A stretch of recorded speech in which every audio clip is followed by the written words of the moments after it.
Hello friends, आप सबका स्वागत है अपने इस पॉजिटिव परिवार में।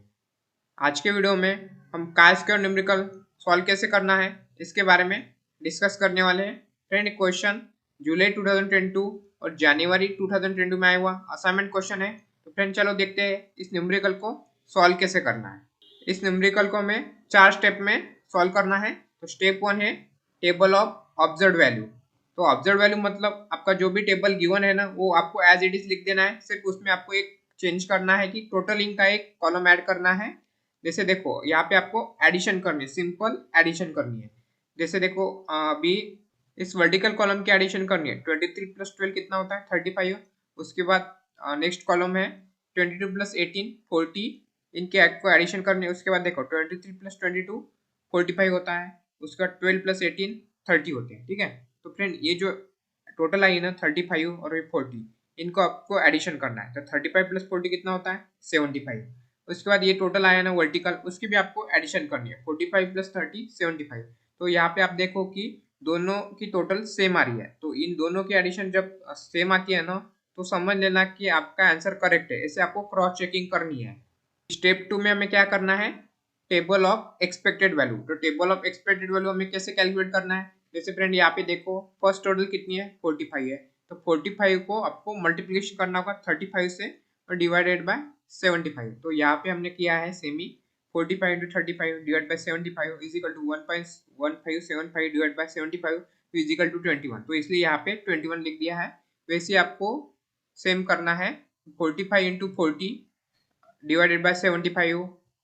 उसके बाद 30 into 35 divide by 75, 30 into 40 divide by 75। ऐसा आपको सारा ऐसा जितने भी नंबर होंगे ना उसके साथ आपको टोटलिंग करनी है। तो यहाँ पे देखो 21 24 14 16। तो यहाँ पे हमने लिख दिया है 24 24 14 16। ये हो गई सेकंड स्टेप। अभी स्टेप थ्री में आपको क्या करना है? Calculation of chi square. ठीक है, तो इसके लिए आपको एक टेबल बनाना पड़ेगा। तो टेबल में आपको ऑब्जर्व वैल्यू लिखनी पड़ेगी। ऑब्जर्व वैल्यू ओ, एक्सपेक्टेड वैल्यू ई, ओ माइनस ई स्क्वायर, उसके बाद O minus E square upon ई। ठीक है, observe value square minus expected value. ठीक है, तो ऑब्जर्व वैल्यू मतलब कौन सी? सबसे पहले हमें जो गिवन होती है ना उसे हम ऑब्जर्व वैल्यू बोलते हैं। ठीक है, वो हो गई ऑब्जर्व वैल्यू 23 22 12 18। अभी हमने एक्सपेक्टेड वैल्यू अभी हमने निकाली है यहाँ पे, ये आपको लिख देनी है 21 24 14 16। ठीक है, उसके बाद आपको क्या करना है? Observe value minus expected value. तो उसके आपको डिफरेंस निकालना है। जैसे देखो 23 माइनस 21 कितना होगा? 2 होगा। उसके बाद जो आंसर आया है ना उसका स्क्वायर करना है। 2 का स्क्वायर 4 होता है। ठीक है, उसके बाद आपको observe value minus expected value square upon expected value. तो observe value minus expected value का स्क्वायर कितना है? 4 है। उसके बाद एक्सपेक्टेड वैल्यू कौन सी अपनी? 21 है। तो 4 divide by 21 is equal to 0.190। ठीक है, ये आंसर आ गया।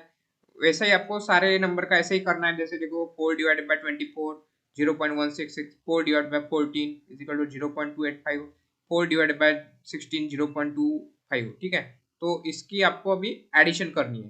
तो एडिशन कितनी होंगी? 0.891।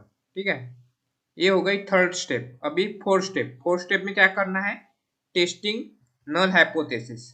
तो नल हाइपोथेसिस करने के लिए एक फार्मूला है डिग्री ऑफ फ्रीडम का। तो डिग्री ऑफ फ्रीडम का क्या फॉर्मूला है? D F is equal to R minus one C minus one. तो आर मतलब क्या होता है? रो होता है जिसे हम हॉरिजॉन्टल ब्लॉक बोलेंगे, और कॉलम सी मतलब कॉलम होता है इसे हम वर्टिकल ब्लॉक बोलेंगे। तो अभी हमें इसे कैलकुलेट करना है। तो कैसे करना है? इसमें से कॉलम कितने हैं? देखो हाई का एक कॉलम है, रो और लो का एक कॉलम है। ठीक है, दो कॉलम हो गए। और रो कितनी है? देखो स्कूल ए मतलब हॉरिजॉन्टल कौन कौन से लाइंस है? स्कूल ए और स्कूल बी, दो दो कॉलम है और दो रो है। ठीक है, 2 - 1 2 - 1 ऐसा फार्मूला में पुट अप करना है। तो 2 - 1 2 - 1 इसका आंसर आ गया 1 इंटू 1 1। तो अभी हमें क्या करना है फ्रेंड? इस 1 को हमें अभी टेबल वैल्यू से कैलकुलेट करना पड़ेगा। फ्रेंड ये टेबल वैल्यू है काय स्क्वायर टेबल के लिए। और यहाँ पे देखो आप डिग्री ऑफ फ्रीडम का चार्ट दिख रहा होगा। तो यहाँ पे अपना आंसर कौन सा आया था? डिग्री ऑफ फ्रीडम 1 आया था। तो 1 का आपको देखना है। और इसमें देखो लेवल ऑफ सिग्निफिकेंस दिए है 0.10 0.05 0.02 0.01। तो आपको कौन सा लेवल ऑफ सिग्निफिकेंस लेना है?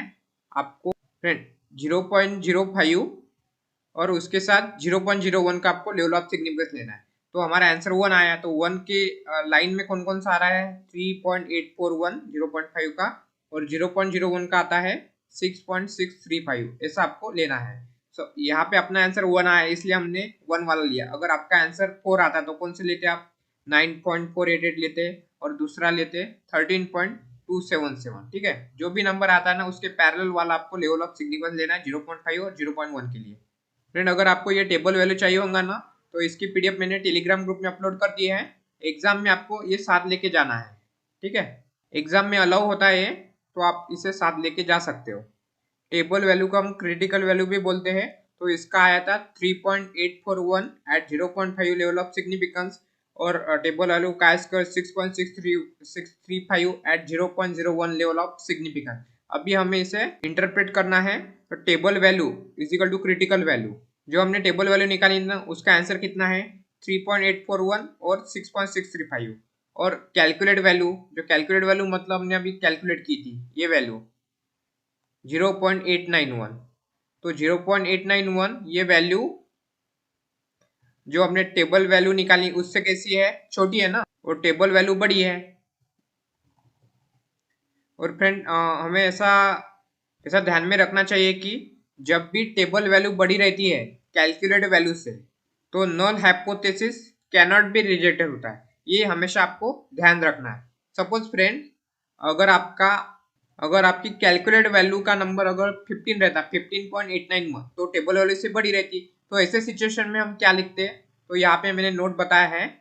तो कैलकुलेट वैल्यू अगर बड़ी रहती है टेबल वैल्यू से तो null hypothesis is rejected and alternate hypothesis accepted. लेकिन इस वाले प्रॉब्लम में हमारा टेबल वैल्यू बड़ी है कैलकुलेटेड वैल्यू से, इसलिए हम क्या बोलेंगे null hypothesis can not be rejected.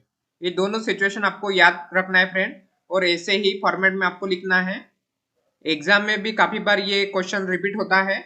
Exam में 6 मार्क के लिए आता है, अभी असाइनमेंट के लिए 5 मार्क के लिए है। अगर आप ऐसे फॉर्मेट में स्टेप बाय स्टेप लिखोगे ना तो आपको 5 आउट ऑफ 5 मार्क मिल जाएंगे। बस फ्रेंड इतना ही था आज के वीडियो में। वीडियो हेल्पफुल लगा तो लाइक करिए, चैनल पे नए हो तो सब्सक्राइब करिए, एंड थैंक्स फॉर वॉचिंग।